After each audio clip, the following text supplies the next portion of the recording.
Coming up in Primetime Sports Monday, National Sprinter's attorney raises further objections about disciplinary hearing after another delay in proceedings. And Racing United and Chapelton Maroons gain promotion to next season's Ray and Nephew Jamaica Premier League by virtue of advancing to the final of the JFF Tier 2 League.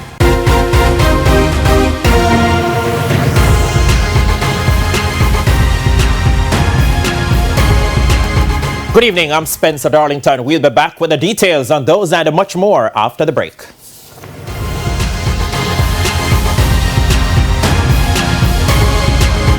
Sports headlines brought to you by